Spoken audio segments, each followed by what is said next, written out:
Selamat malam saudara yang dikasihi Tuhan. Renungan malam dari Pendeta Dr. Erastus Sabdono dengan judul Mengasihi Allah dengan Segenap Hidup, bersama saya Yohana Ibrahim. Roma 8 ayat 28-29 tertulis, kita tahu sekarang bahwa Allah turut bekerja dalam segala sesuatu untuk mendatangkan kebaikan bagi mereka yang mengasihi Dia, yaitu bagi mereka yang terpanggil sesuai dengan rencana Allah. Sebab semua orang yang dipilihnya dari semula, mereka yang ditentukannya dari semula untuk menjadi serupa dengan gambaran anaknya, supaya ia anaknya itu menjadi yang sulung di antara banyak saudara. Dalam ayat ini ditunjukkan kepada kita bahwa target hidup kekristenan adalah serupa dengan Yesus. Untuk itu, Allah harus bekerja di dalam segala sesuatu untuk mendatangkan kebaikan, dan kebaikan tersebut adalah serupa dengan Yesus.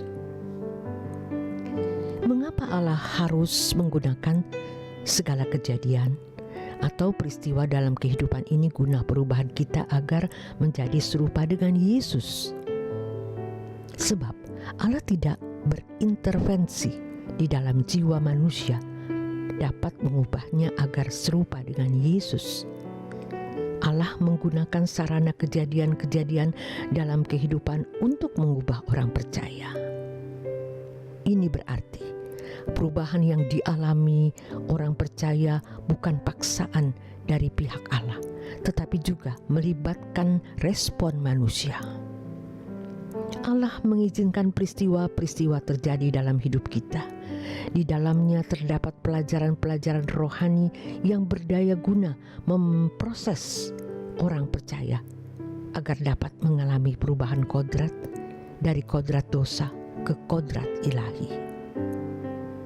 Adapun apakah peristiwa-peristiwa yang dialami oleh orang percaya benar-benar berdaya guna mengubah masing-masing individu, tergantung dari masing-masing individu.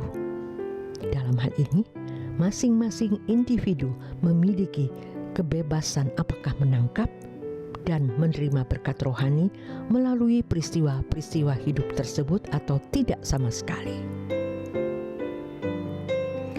Dalam hal ini, tanggung jawab masing-masing individu tetap ada. Jadi, kalau ada orang Kristen tidak bertumbuh dewasa atau tidak semakin seperti Yesus, bukan karena Allah diskriminatif.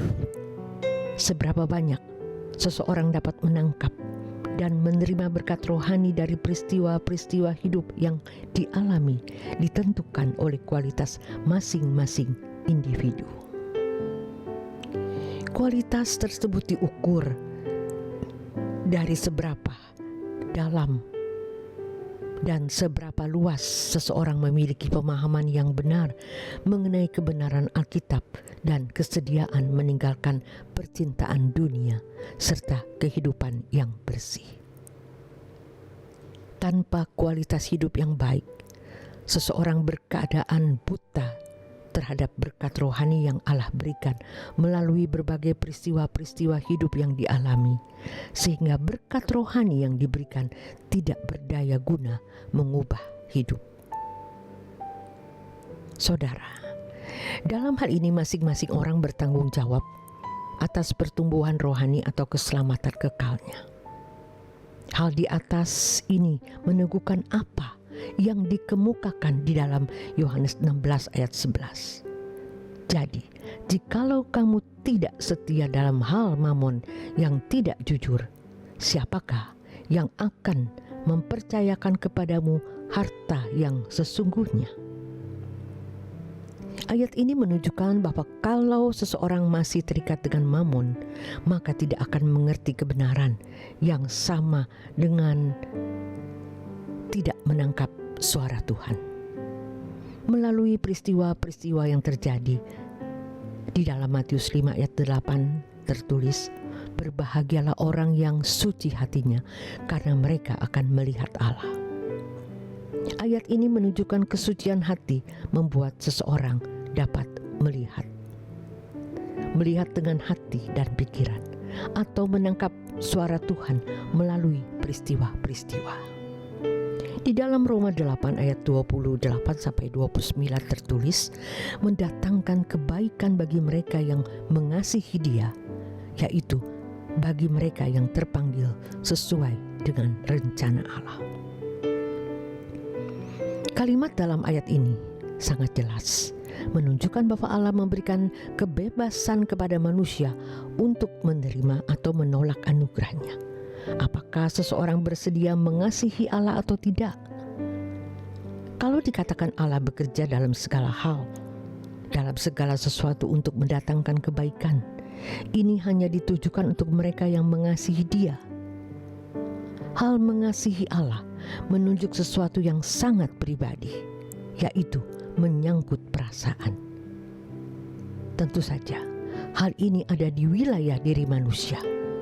Allah tidak berintervensi pada wilayah ini. Wilayah ini adalah wilayah kedaulatan individu.